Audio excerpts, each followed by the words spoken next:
नमस्कार, मैं आपका सेवक रोशन रतूड़ी आज आपके बीच में एक और विषय लेके आया हूँ जो कि उत्तराखंड से संबंधित है। जैसे आपको पता है, अब एक दिन पहले उत्तराखंड के एक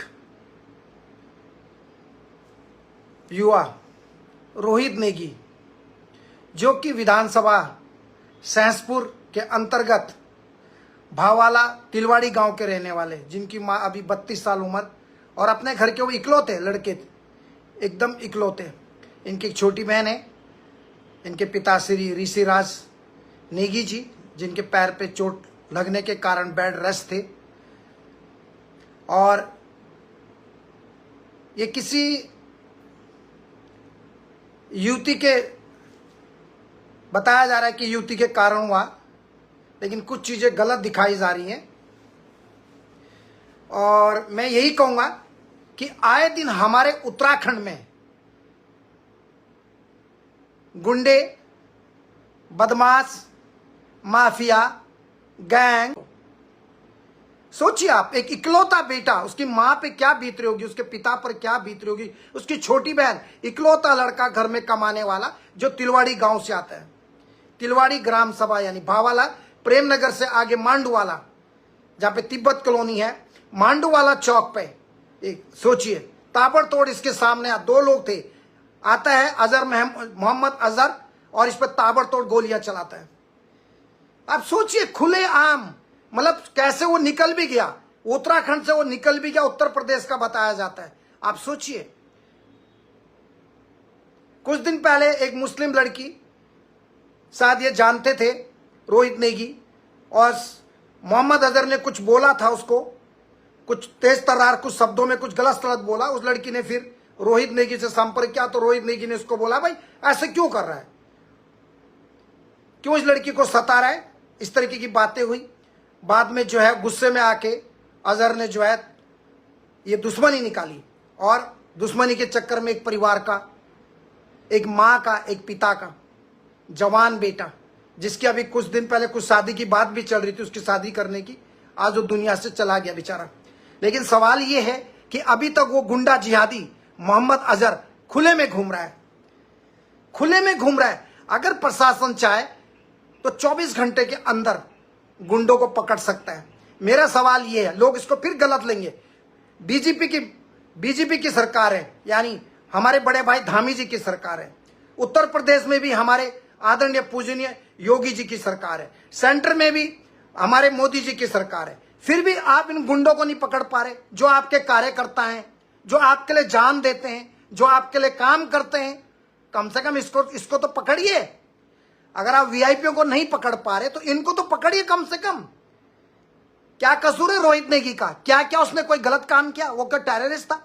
और कहां से इनको तमचा मिला, कहां से इनको बंदूकें मिल रही हैं, कहां से इनको गन मिली है, किसने लाइसेंस दिया?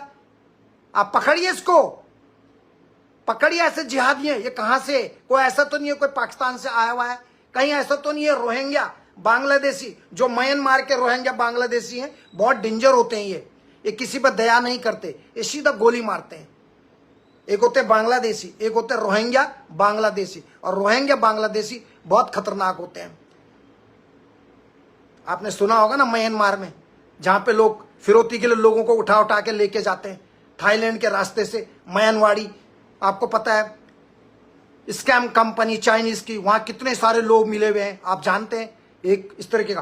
तो मैं सवाल करता हूं कि ये तो हद की बात है कि आप इसको नहीं पकड़ पा रहे हैं, इसको भी नहीं पकड़ पा रहे आप, इस जिहादी को।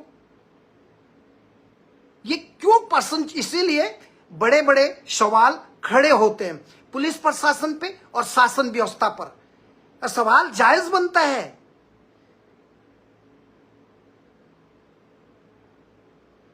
हम लोग कैसे विश्व गुरु बनेंगे? कैसे हमारी सीआईडी इंटेलिजेंस ब्यूरो किधर है?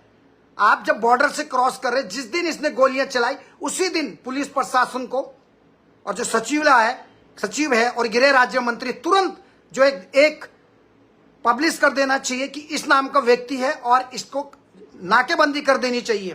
पूरे उत्तराखंड बॉर्डर की पूरी नाकाबंदी, आने जाने वाली गाड़ियों की पूरी चेकिंग होनी चाहिए। आप चालान काटते हो लोगों के, उस समय आप देखते हो हेलमेट नहीं पहना, उनके चालान काटते हो। क्या आप इन गुंडों को पकड़ सकते हैं? अगर आप चाहें तो आप पकड़ सकते हैं, ऐसा नहीं कि पुलिस नहीं पकड़ सकती।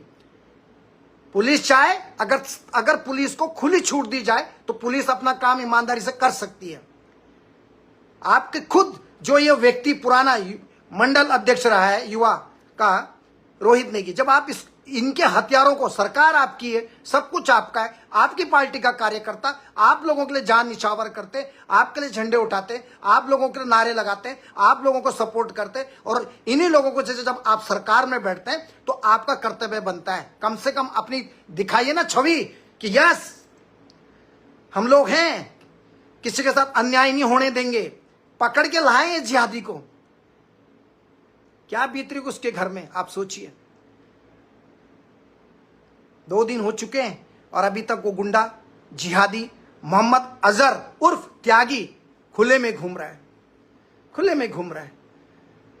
ये हमारी पुलिस की कार्यशैली, कार्यप्रणाली या कार्यशैली, यह है काम करने का तरीका। आप मुझे बताइए, रोहित नेगी एक सामान्य परिवार से आता है, हम उसको वापस तो नहीं ला सकते और कोई किसी को भी मार देगा। सोचिए कितने बड़े आतंकवादी होंगे ये लोग। मैं क्यों बोलता हूं कि ऐसे लोगों को हमारे उत्तराखंड से बाहर निकालना चाहिए। हमारे उत्तराखंड में इन जिहादियों के लिए कोई जगह नहीं है, जो बेरहम होते हैं, जिनका सिर्फ एक ही काम होता है आतंकवाद फैलाना, गुंडागर्दी करना, लोगों को मारना। ऐसे लोगों के लिए हमारे उत्तराखंड में तो कदापि जगह नहीं है। मैं तमाम अपनी राजनीतिक पार्टियों से निवेदन करके विनती करना चाहता हूं कि ऐसे लोगों को जगह मत दीजिए प्लीज। हमारा देवभूमि उत्तराखंड साफ सुथरा है, ना ही हमारे देश में ऐसे जिहादियों के लिए कोई जगह होनी चाहिए जो इस तरीके से निर्मम हत्या कर देते हैं, जिनको दया नहीं है, कोई दया नहीं, कोई धर्म नहीं, कोई इंसानियत नहीं, कोई मानवता नहीं। ऐसे लोगों के लिए हमारे देश, हमारे राज्य कहीं भी जगह नहीं होनी चाहिए। मैं यही कहूँगा दोस्तों, बस जाते जाते कहूँगा कि ऐसे कातिलों को, जिस तरीके के कातिल, इनको कड़ी से कड़ी सजा मिलनी चाहिए, और इसको सजा के साथ साथ इसको फांसी की सजा होनी चाहिए। इसने जो मर्डर किया, इसमें तो कोई चांस ही नहीं है, डायरेक्ट गोली चलाई है। तो 302 तो वैसी, अब किसी को बोलने की जरूरत पड़ेगी क्या? इसको भी आप जेल में रख के 2-2, 3-3 साल तक रखोगे और सरकारी यानी लोगों के, जनता के टैक्स के पैसे को बर्बाद करोगे। मैं उम्मीद करता हूं कि 1-2 दिन के अंदर ये जिहादी पुलिस कस्टडी में होगा, पुलिस की हिरासत में होगा, और बहुत जल्दी फिर इसके ऊपर जो है कानूनी और कोर्ट का फैसला है और इसको कड़ी से कड़ी सजा, फांसी की सजा दी जाए। ईश्वर रोहित नेगी जी की आत्मा को शांति दे।